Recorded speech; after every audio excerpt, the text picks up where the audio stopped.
At the time when the Gita originated, thousands of years ago, mankind did not learn to identify itself through the separate, different religions which evolved subsequently, but rather through such universally agreed upon sacred scripture and holy books, such as the Vedas and the Upanishads in India. In those days, there was only one spiritual treatise that was acknowledged as containing the essence of all Vedas and Upanishads, that is, the Srimad Bhagavad Gita. In this sense, the Gita is an essential treatise, that is, one containing the essence for gaining deliverance and prosperity. When compared to reading scripture for learning, it is always more profitable to listen to it. Because of the clear pronunciation and intonation, listening to the spoken text lends itself to better concentration and comprehension. This is the essential purpose behind presenting the Yatharth Gita through audio cassettes. By listening to these audio cassettes, even our children, from far and near, can benefit by absorbing the noble culture of the Supreme Being. The atmosphere surrounding each of our households shall reverberate with the spiritual echo of the Gita, the celestial song, like a sacred grove.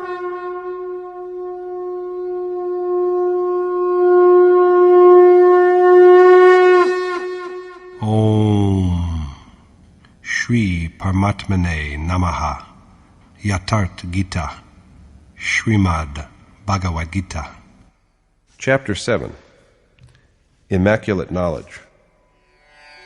The foregoing chapters contain almost all the main issues that are brought up in the Gita. There has been an elaborate presentation of the way of selfless action and the way of knowledge, of the nature of action and yajna, as well as the mode of their performance and their consequence, of the meaning of yoga and its outcome, and of divine manifestation and varnasankar. The importance of waging war, of action, for the welfare of mankind, even by men who abide in God, has been stressed at length. In the next chapters, Krishna will take up some other supplementary questions in the context of subjects that have already been touched upon, and whose resolution will be of assistance in the act of worship. In the last verse of chapter 6, the Yogeshwar Krishna himself laid the basis of a question by stating that the best yogi is one whose self abides in God. What does abiding firmly in God mean? Many yogi attain to God, but they feel something missing somewhere. When does that stage appear at which there is not even the least imperfection? When does perfect knowledge of God come about? Krishna now speaks of the state in which such knowledge is attained to.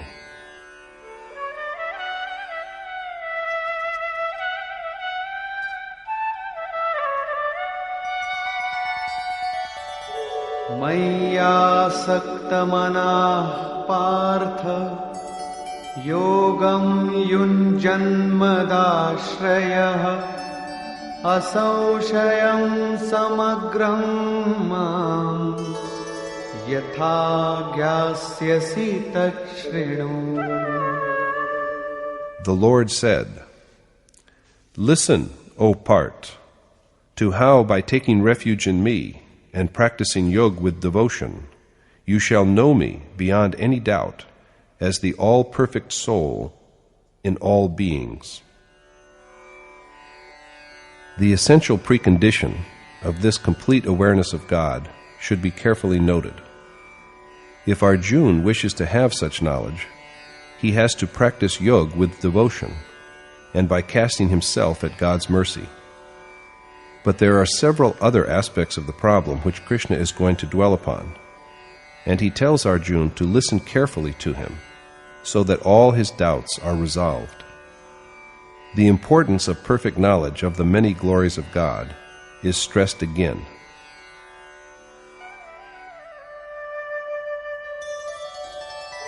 Jnanam teham savijnanam idam vakshamyasheshatah yajñātvā neha bhūyonyat jñātavyamavashishyate. I shall fully teach you this knowledge, as well as the all-pervasive action that results from realization of God, Vigyan, after which there remains nothing better in the world to know. Krishna offers to enlighten Arjuna fully on the knowledge of God, along with the knowledge that is here called Vigyan. Knowledge is the attainment, in the moment of accomplishment, of the substance of immortality, amritatva, that is generated by yajna. Direct perception of the essence of God is knowledge. But the other knowledge, called Vigyan, is the attainment by an enlightened or realized sage of the ability to act simultaneously everywhere. It is the knowledge of how God at the same time operates in all beings. It is the knowledge of how He makes us undertake action and of how He enables the self to travel across the way to the identical Supreme Spirit. This way of God is Vigyan. Krishna tells Arjuna that he is going to explain this knowledge to him fully, after knowing which there will be nothing better in the world for him to know. True knowers are much too few.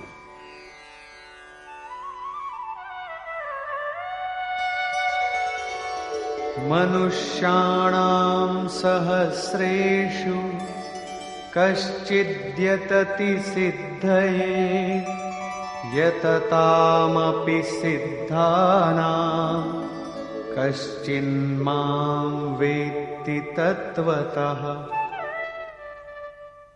Hardly does one man among thousands strive to know me, and hardly does one among the thousands who strive for this know my essence. Only rarely does a man endeavor to realize God, and among those who strive to do so, there is scarcely a man who succeeds in knowing his reality by direct perception. Now, where is this total reality, the entire essence? Is it stationary at one place as a corporal body, a lump of matter, or is it all-pervading? Krishna now speaks of this.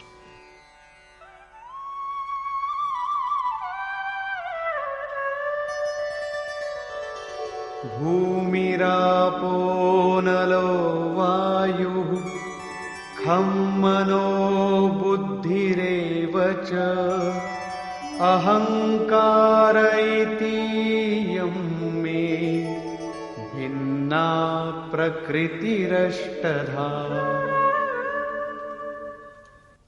I am the creator of all nature with its 8 divisions: earth, water, fire, wind, ether, mind, intellect, and ego. From Krishna, God, has arisen nature with all its components. This nature with its 8 parts is the lower nature. Apareyamitastvanyam prakritim vidhi me param jiva bhutam mahabaho yayedam dharyate jagat. This nature, O the mighty-armed Arjuna, is the lower, insensate nature. But against it there is my conscious, living nature, which animates the whole world. The nature with 8 parts is God's lower nature, dull and insensible. But along with this, there is His conscious nature, which impregnates and gives life to the whole world. But the individual soul, too, is nature, because it is associated with the other, lower nature. Etadyonini bhutani sarvani tyupadharaya aham kritsnasya jagatah प्रभवः प्रलयस्तथा. Know that all beings arise from these two natures, and that I am both the creator and the end of the whole world. All beings spring from these animate and inanimate natures. These are the two sources of all life. God, Krishna, is the root of the whole universe, both its creator and its destroyer. It springs from him and is also dissolved in him.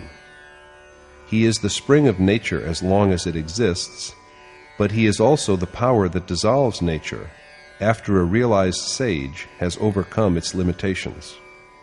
But this is a matter of intuition. Men have always been intrigued by these universal questions of creation and destruction, what is sometimes called doom.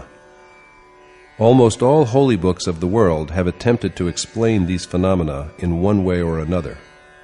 Some of them insist that the end of the world, or doom, is brought about by submersion under water, while according to others the earth is annihilated because the sun comes too close to it and burns it.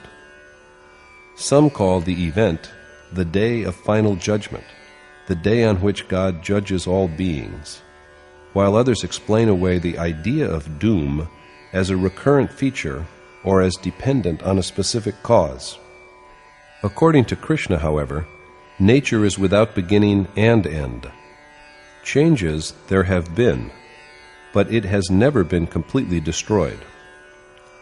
According to Indian mythology, Manu experienced a doom in which 11 sages had sailed by tying their boat to the fin of a fish to a towering peak of the Himalayas and found shelter there. In the sacred composition called the Srimad Bhagavad, which is contemporaneous with Krishna, God came down to earth for his pleasure, and dealing with his life and precepts, the sage Mrikandu's son, Markandeyaji, has rendered an account of the doom he claims to have seen with his own eyes. He lived on the north of the Himalayas, on the bank of the Pushpabhadra river. According to chapters 8 and 9 of the 12th section of the Srimad Bhagavad, the great sage Shaunak and some others told Sutji, a pupil of Vyas, the author of the Bhagavad, that Markandeyaji had had a vision of Balmukund, infant Vishnu, on a banyan leaf. But the difficulty was that he belonged to their lineage and was born only some time before them. And it was a fact that the earth was never submerged and destroyed after his birth. With all this, how was it possible that he had beheld destruction of the earth? What kind of deluge was it? Sutaji told them that, pleased with his prayers, God had manifested himself to Markandeyaji, who had then expressed his wish to see God's Maya, driven by which the soul has to wander through endless births. God had granted his wish, and one day, when the sage was sitting absorbed in contemplation, he saw towering, furious waves of the sea hurtling onto him from all sides. Terrible fishes leapt from the waves. He scurried here and there to save himself. The sky, the sun, the moon, heaven itself, and all the constellations were drowned in the flood. In the meantime, he saw a banyan tree with an infant on one of its leaves. As the child breathed in, Markandeyaji was drawn inside him by the inrushing air, and there he discovered his hermitage, along with the solar system and the whole universe, alive and intact. Soon after, he was cast out with an exhalation. When his eyes opened at last, Markandeyaji found himself safe on his seat in his hermitage. So whatever he had seen was but a dream, a vision. It is evident that the sage had this divine transcendental vision, this intuitive experience, only after worship spread over years beyond reckoning. It was a perception by his soul. Everything outside was the same as before. So doom, also, is an event that is revealed by God within the heart of a yogi. When, at the completion of the process of worship, worldly influences cease to be, and only God remains in the yogi's mind, that is doom. This dissolution is not an external phenomenon.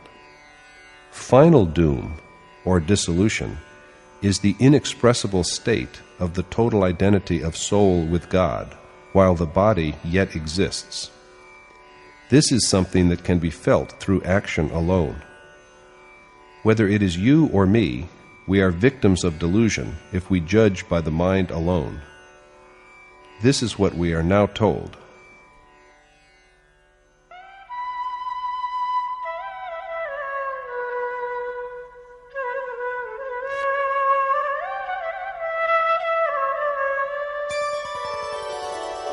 Mattah parataram nanyat kinchidasti dhananjaya mayi sarvamidam protam sutre maniganaiva.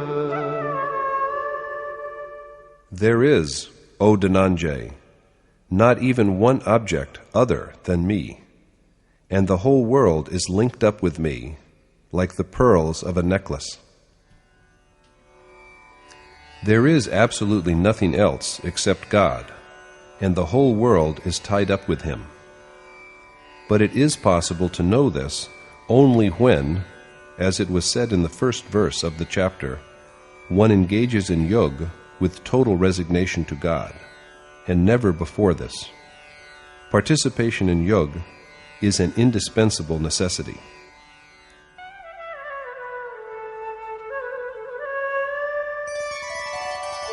Rasohamapsu kaunteya prabhasmi shashi suryayo pranavah sarva vedeshu shabdah ke paurusham rishu.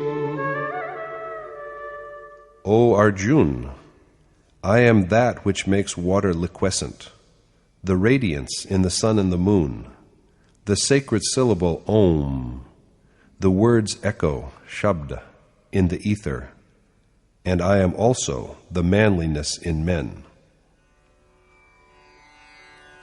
God is all these and all knowledge, and the whole wisdom of the Ved has been breathed forth from Him. He is also much more. Punyo gandha prithivyancha tejaschasmi vibhavasau jivanam sarva bhuteshu tapaschasmi tapasvishu. I am the fragrance in the earth, the flame in fire, the soul that animates all beings, and the penance of ascetics. God pervades the whole universe, the earth, the fire, all creatures, and even the severe spiritual austerities that are practiced by ascetics. He dwells in every atom. Bijam mam sarva bhutanam Viddhi partha sanatanam buddhir buddhimatamasmi tejas tejasvinamaham. Since I am also the intellect in wise men and the magnificence of men of glory, know you, O Arjun, that I am the eternal fountainhead of all beings. God is the seed from which all creatures are born. Moreover,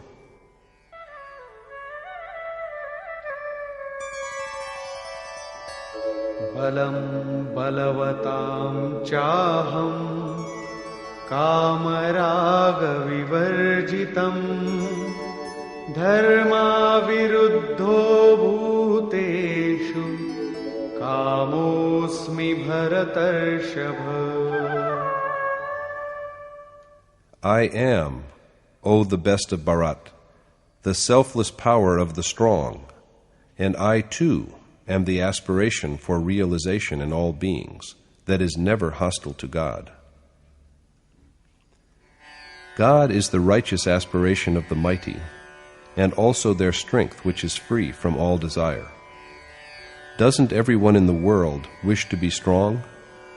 Some endeavor to achieve it through physical exercise, and some through the amassing of nuclear weapons. But Krishna affirms that he is the strength that is beyond all desire and attachment.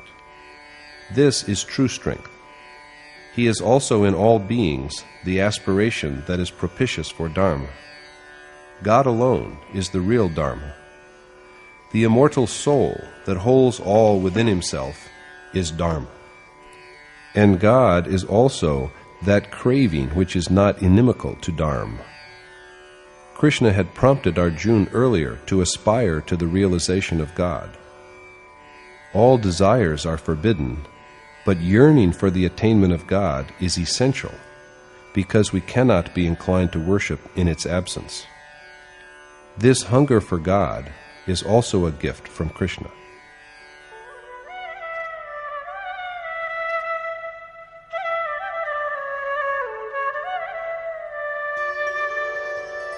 ये चैव सात्विका भावा राजसास्तामसाश्च ये मत्त एवेति तान् विद्धि न त्वहं तेषु ते मयि.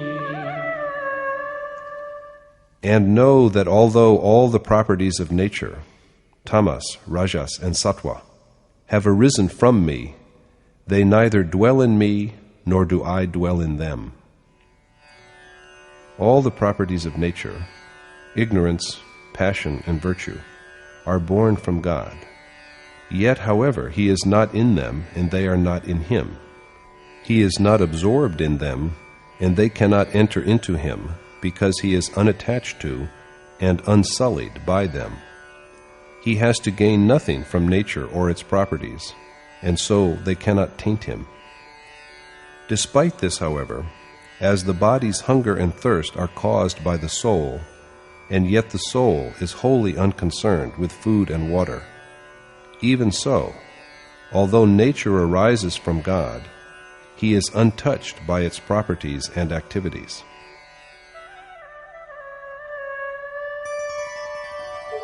त्रिभिर्गुणमयैर्भावैः एभिः सर्वमिदं जगत् मोहितं नाभिजानाति मामेभ्यः परमव्ययम्. Since the whole world is deluded by feelings resulting from the operation of the three properties, it is unaware of my imperishable essence that is beyond them.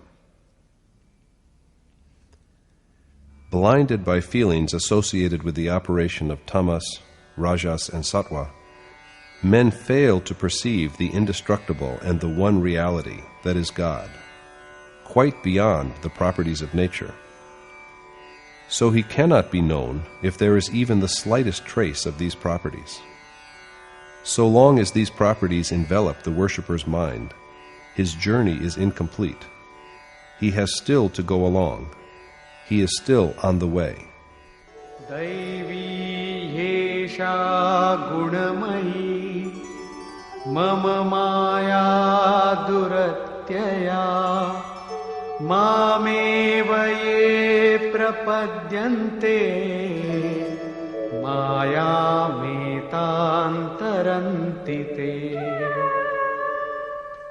This divine, three-propertied Yog-maya of mine is most difficult to overcome, but they who seek refuge in me get over the illusion and achieve salvation.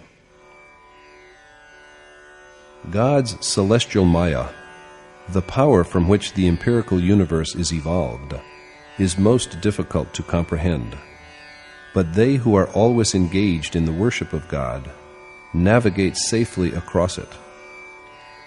This Maya is called divine, But that does not mean that we should start burning incense sticks as a reverent offering to it.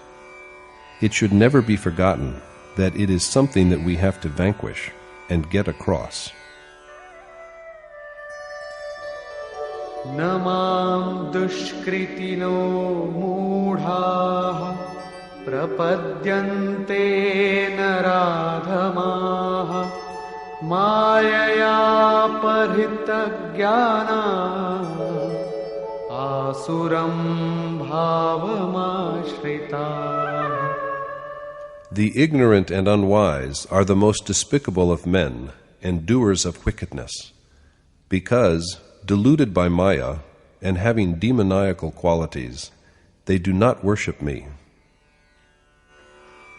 They who contemplate and adore God know this, and yet there are many others who do not worship. Men with evil propensities whose discrimination has been ravished by Maya, the meanest among mankind, who are immersed in lust and anger, do not worship God. In the following verse, Krishna turns to worshippers. Chaturvidha bhajante mam janah sukritino arjuna arto jigyasurartharthi jnani cha bharatarshava. Four kinds of devotees, O Arjuna, the best of Bharat, worship me. The ones who desire material rewards, the distressed, those who aspire to know me, and men of knowledge. The four kinds cover all worshippers. There are first those who do the appointed task, because doing it will bring good fortune. They are the doers of selfish action. There are then men who devote themselves to God because they wish to be liberated from grief. Yet other devotees long to have a direct perception of God. And lastly, there are the wise men, the realized sages, who have attained to the stage of reaching the supreme goal. Material wealth is the means that sustains the body, as well as all its relations. So riches and satisfaction of desires are first provided by God. Krishna says that he is the provider of means, but his words suggest more than this. The really lasting wealth is made of spiritual acquisition. This is the real treasure. While a worshipper is busy toiling for material gains, God prompts him on towards spiritual achievements, because he knows that spiritual merits are man's real wealth, and that his worshipper will not always be contented with material acquisitions alone. So he also begins to bestow spiritual riches on him. Granting profit in the mortal world and support in the next world are both God's burden. Under no circumstance does he leave the worshipper unrecompensed. There are then worshippers with grief-laden hearts. There are also among worshippers of God men who wish to know him fully. Men who have attained knowledge of God by perception also worship him. Thus, according to Krishna, four kinds of men are his devoted adorers. But of all of them, the worshipper with the wisdom that comes from perception is the most superior. The significant point is, however, that this sagacious man is a devotee also. Among all these kinds, Tesham jnani nityayukta eka bhaktir vishishyate priyo hi jnaninotyartham aham sacha mama priyah. to the wise man of knowledge who worships me, the one God, with steady love and devotion, I am the dearest, and so is he to me. Of all worshippers, they love God most who have been enlightened by perception, and who therefore abide in him with single-minded devotion. This feeling is reciprocated, for God also loves this worshipper more than anyone else. This wise man corresponds to God, and Udara sarva evaite Jnani tvatmaiva me matam Asthita sahi yuktatma Mamevānuttamam gatim. although they are all generous because they worship me with devotion, the wise man of realization is, I believe, identical with me, his supreme goal. All the four kinds of worshippers are portrayed as generous. But what charity have they shown? Does God benefit by a worshipper's devotion? Do they give him something he does not have? Obviously, the answer to all these questions is a clear no. It is really God alone who is magnanimous. He is ever ready to save souls from degradation. So generosity is also a quality of those who wish that their souls are not debased. We have thus a case here of mutual charity. They are all, both God and his worshippers, generous. But according to Krishna, the worshipper endowed with knowledge is identical with him, because that discriminating worshipper dwells in him with the faith that he is his sublime goal. In other words, he is God. He is within him. There is no separation between God and him. The same idea is re-emphasized in the next verse.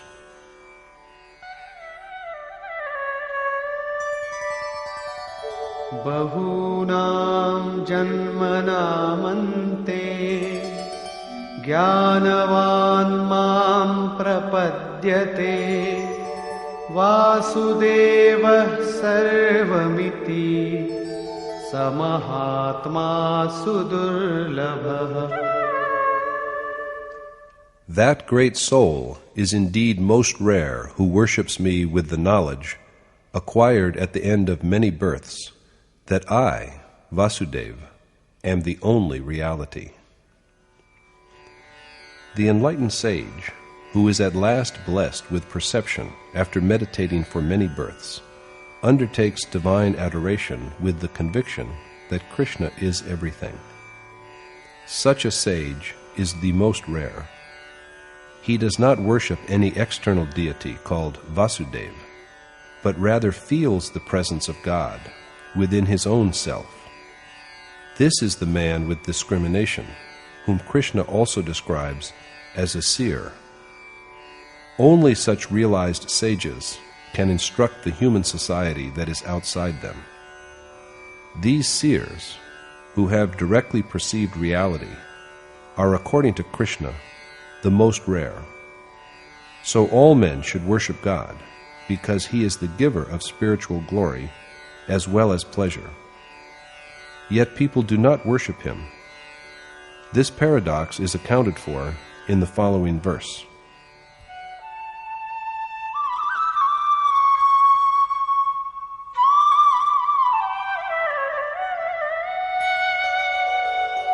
Kamaistaistairhitagyanah prapadyantenyadevataah tantanniyamamasthaya prakritya niyatah svaya. Driven by the properties of their nature, they who fall from knowledge desire worldly pleasures, and, in imitation of the prevailing customs, worship other gods instead of the one single God. Bereft of discernment because of their craving for sensual pleasures, ignorant men are unable to see that the enlightened sage, the accomplished teacher, and God alone have real worth.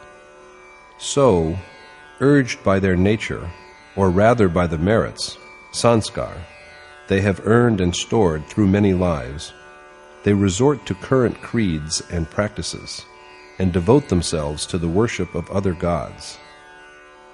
Here, for the first time, the Gita makes mention of other gods with a small g. Yo yo yam yam tanum bhaktaha shraddhayarchitumicchati tasya tasya chalam shraddham tameva vidadhamyaham.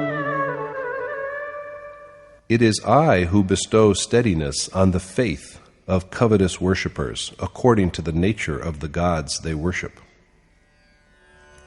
It is God who imparts the quality of unflinching firmness to the devotion of worshippers who adore other gods because they wish for material rewards. It is God who makes the faith in other gods steady. Had these gods really existed, this task would have been accomplished by these entities themselves. But since they are only a myth, it is God who has to render the faith of worshippers in them firm and strong. Sataya shraddhaya yuktaha tasya radhanamihate labhate cha tatah kaman mayaiva vihitan hitan.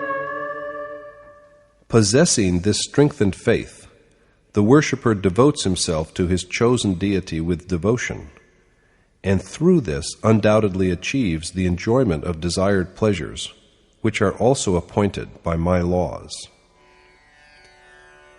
Possessed of faith that is propped up by the one God, the desire-ridden worshipper devotes himself with renewed vigor to the adoration of some unworthy gods, but surprisingly, he too is rewarded with the desired satisfaction. But this satisfaction is also a gift from the one God. So God is also the bestower of enjoyment of worldly pleasures.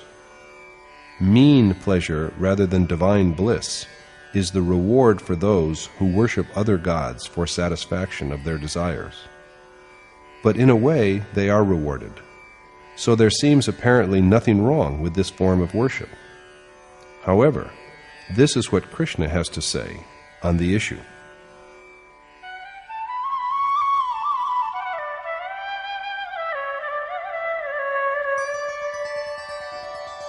Antavattu phalam tesham tadbhavatyalpamedhasam devam devayajo yanti madbhakta yanti mamapi.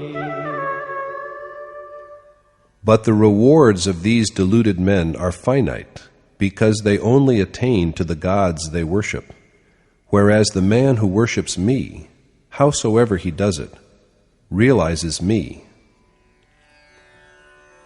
The prizes won by these ignorant men are destructible. They are impermanent, because they are worldly pleasures, which all have a beginning and an end.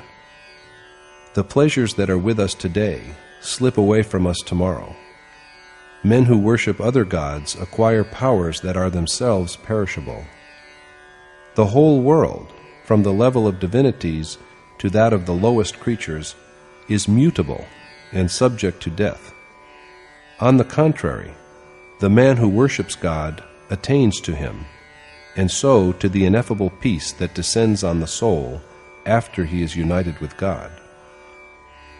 Yogeshwar Krishna had exhorted Arjuna earlier to foster gods with a small g, that is, pious impulses through the observance of yajna. Good fortune accrues from an increase and strengthening of these riches. And ultimately, with gradual progress, there is the attainment of perception and supreme peace. In this context, the word gods, with a small g, represent forces of piety by which the divinity of God, the one God, is secured. These godly impulses that have to be fostered are the means for salvation, and their 24 attributes are enumerated in chapter 16. The righteousness which garners the sanctity of God within the worshipper's heart is named God with a small g. It was at the outset something internal, but with the passage of time, people began to visualize these qualities in palpable forms. So idols were made, the karmakand was devised, and truth was lost sight of. Krishna has attempted to refute the misconception about gods and goddesses in verses 20 through 23 of the present chapter, naming, quote, other gods, quote, for the first time here in the Gita. He has emphatically said that they do not exist. Whenever faith declines or grows feeble, it is he who supports it and makes it firm, and it is also he who provides rewards for this faith. But these rewards are finite and perishable.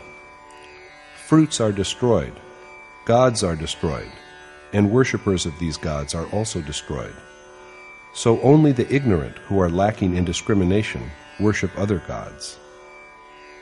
Later, Krishna will even go to the extent of affirming that such worship is itself an impiety, in chapter 9, verse 23.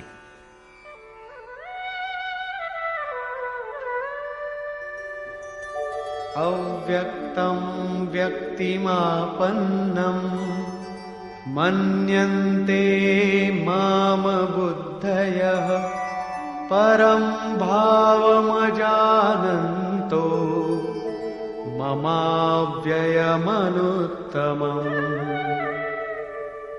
Wanting in wisdom and oblivious of the reality that I am immaculate and beyond the mind and senses, men regard my manifestation as a physical incarnation.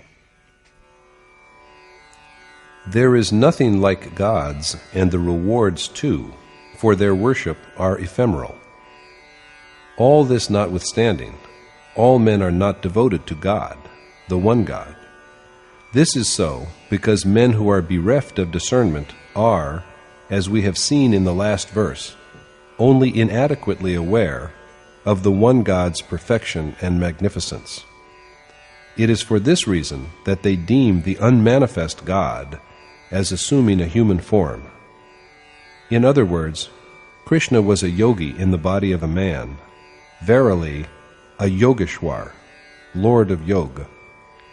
The one who is a yogi himself and has the ability to impart yoga to others is called a Yogeshwar.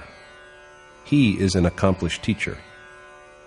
Adopting the right form of worship, and with gradual refinement, sages also come to abide in that state. Although wearing the apparel of a human body, they at last abide in the formless, unmanifest God. But ignorant men yet regard them as ordinary human beings. How can they be God, these men think, when they were born just like them? They are hardly to blame for this, for their deluded minds, wherever they look, see only the external form. Yogeshwar Krishna now explains why they are unable to see the spirit embodied within the physical body.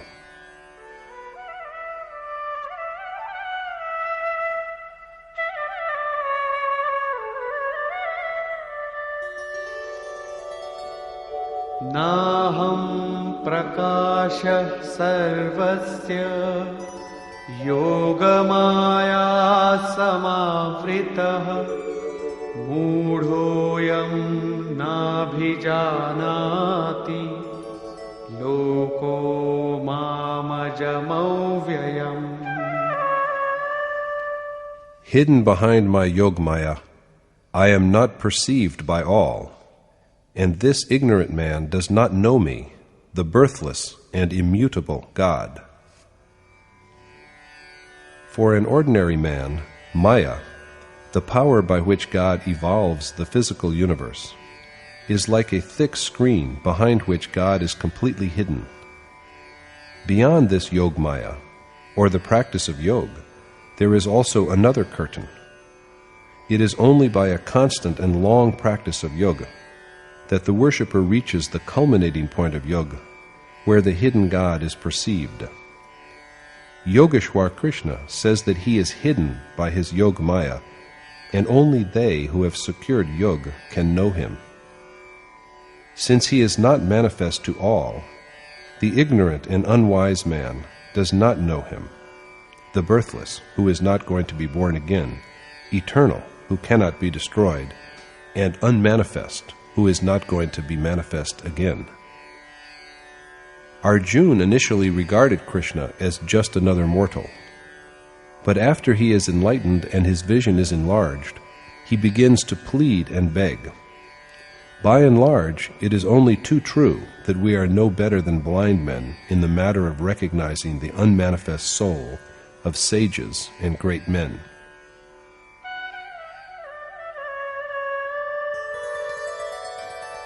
Vedaham samatitani vartamanani charjuna bhavishyani cha bhutani mam tu vedana kaschana.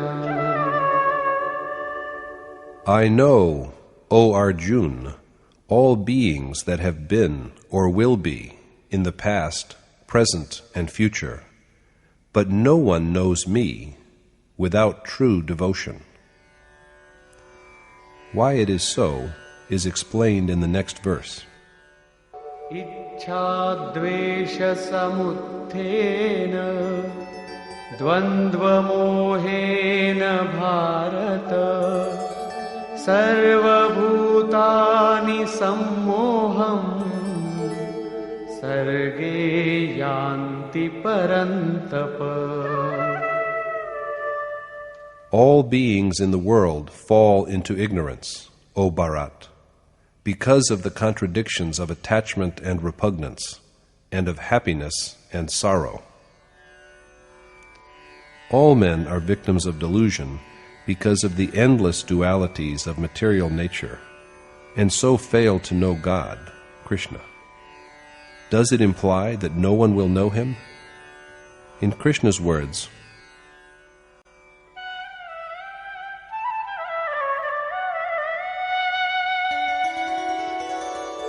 Yesham tvantagatam papam jananam punya karmanam te dvandva moha nirmukta bhajante mam dridhavrata. But they who worship me in every way are selflessly engaged in good deeds, free from sin and delusion, arising from the conflicts of attachment and repulsion, and of firm intent.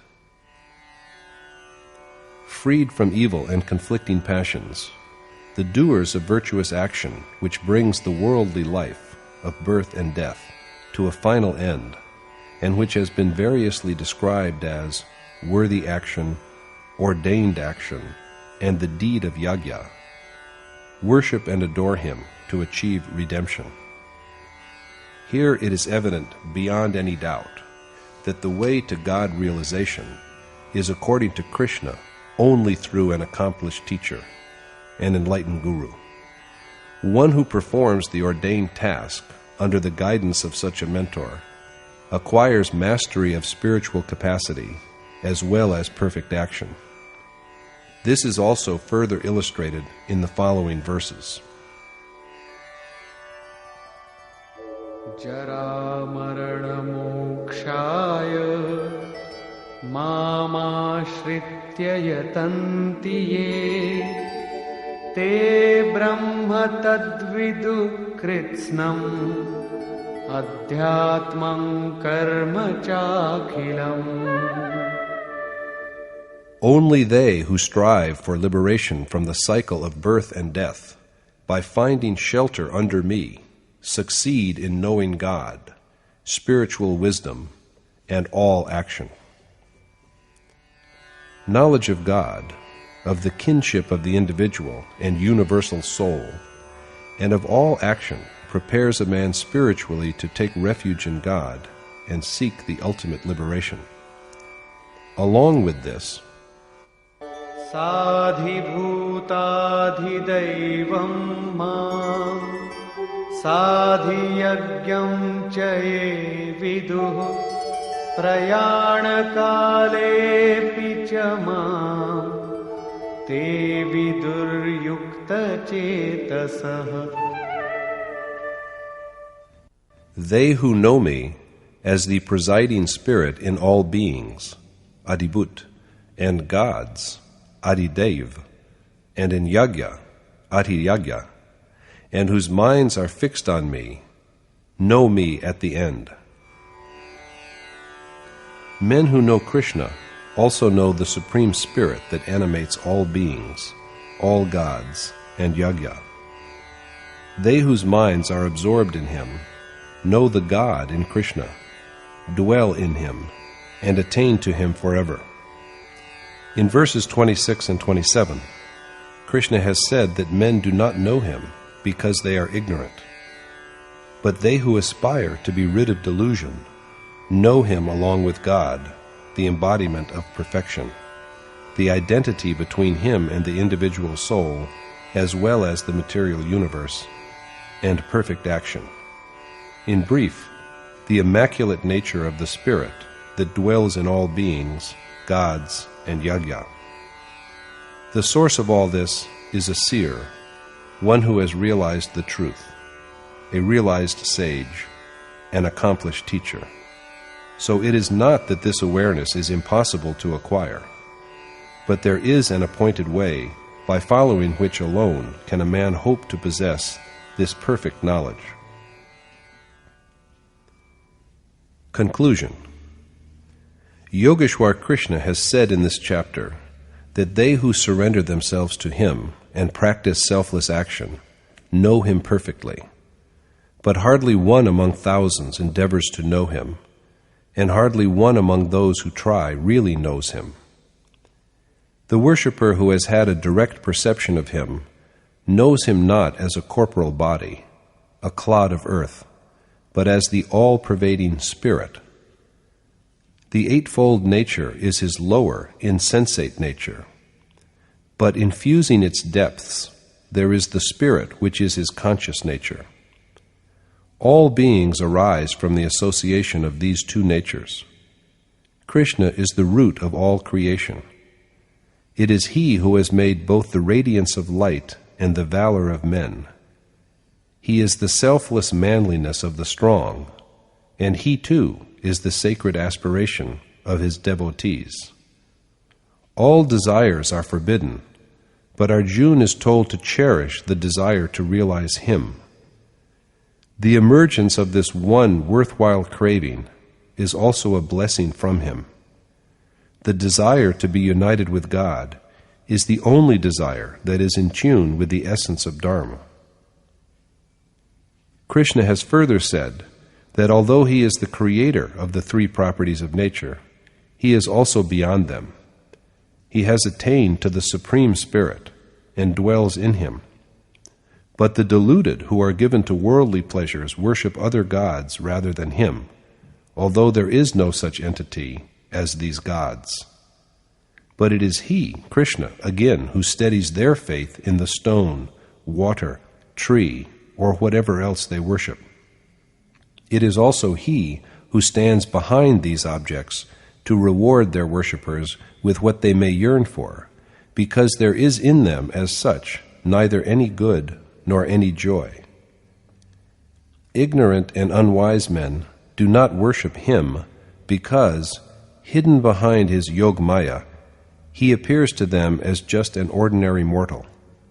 It is only by continuous meditation that seekers can pierce through the pall of Maya and know the unmanifest essence of his physical incarnation.